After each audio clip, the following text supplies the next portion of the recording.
So you saw the regular mondo grass by our driveway. I love the look of it. It's graceful, it's easy to take care of. Here it is going around this part of our bed. I've used a lot of this in our landscape. In fact, you can propagate your own and move it on. This is dwarf mondo by comparison. You see how short it is down here alongside the stones. In fact, here you can see it by the concrete bench and the stepping stones. A little later in the program, I'm going to show you another area where I've actually used it between stones.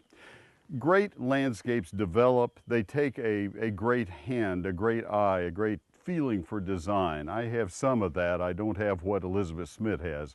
We wanted you to see the Reed landscape in McKinney. This is pretty amazing. We very often will start taping Dig In DFW in the early spring, late winter, and we don't have leaves on the trees. Well, we do here. This is because this was done in the fall. This is Elizabeth Smidt, and she is with Great Gardens in McKinney. She is a landscape architect, and she and her husband own the business, and you did this design for two of your clients, husband and wife, and it's glorious. Thank you very much.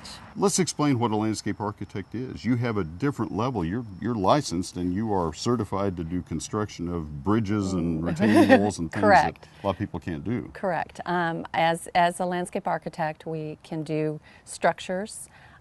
We also do planting design and office building design, commercial work. And most landscape architects go into commercial work. Correct. To find somebody who's willing to do homes is really special. Yes. That's my comment. Thank you. Thanks for agreeing. Yes. All right, I want you to take us around in this garden a little bit and show us some of the different aspects of what you did and why you chose to do what you did. Let's just walk around. Which way should we go? To the west here? Sure. Let's go ahead and look. Elizabeth, I noticed that you use serpentine designs instead of repeating the lines of the house. Why is that? It is to add interest and also allow me to have deeper portions of the beds so that I can layer in the plant material. Yeah, now this bed from here to the back of the bed is 12 feet, isn't it? Yes, 10 or 12 feet, and it swells out to probably 12 to 15 feet, correct. And so that would allow you, if you wanted, to have an accent tree in the corner of it or to have a big grouping like you have of the lauropetalums. And the continuity is the sweep of dwarf boxwoods and Indian hawthorns that actually jump across and are picked up on the other side. Yes, yes. That's cool. All right, let's go around and look at the back a little bit. Elizabeth, this is kind of the side yard of the house, and you have screened it from the other properties up the hill. Sweet viburnum is first. That's a beautiful shrub. Take us on around. What are some other plants? We've got the pomegranate. In fruit? In fruit. That's why it's leaning over a little bit.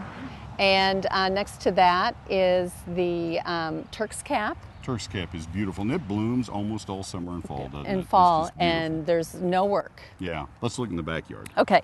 So this is the view from up above on the deck, and tell us why you designed this the way you did. Well, this little intimate garden acts as a defining unit for the backyard, and the little blue playhouse draws the further landscape back in, so you believe that it's all part of one unit. It also gives you privacy and a boundary on the back corner of the property, doesn't it? Correct, correct. This is beautiful.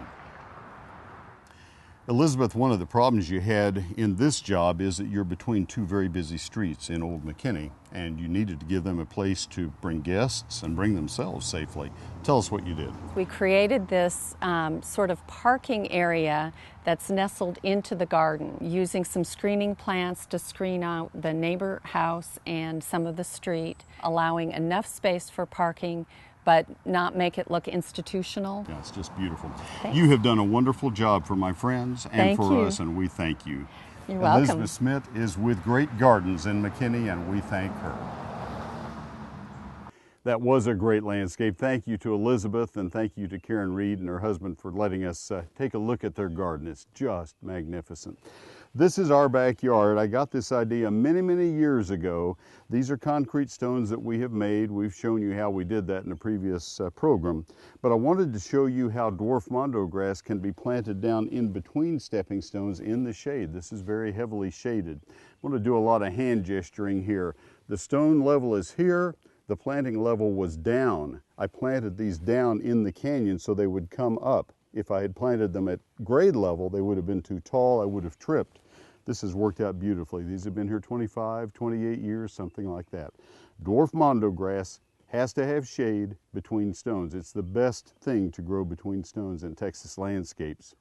Coming up next, we're going to go to Dick Lentz's house. We're going to take a look at landscape lighting. Landscape lighting illuminates this area of our house at night. On today's show, I'll be featuring two stone fruits that grow really well in Texas, peaches and plums. I'll show you how to make a quick and easy stone fruit compote, as well as a peach crumble with a little bit of twist.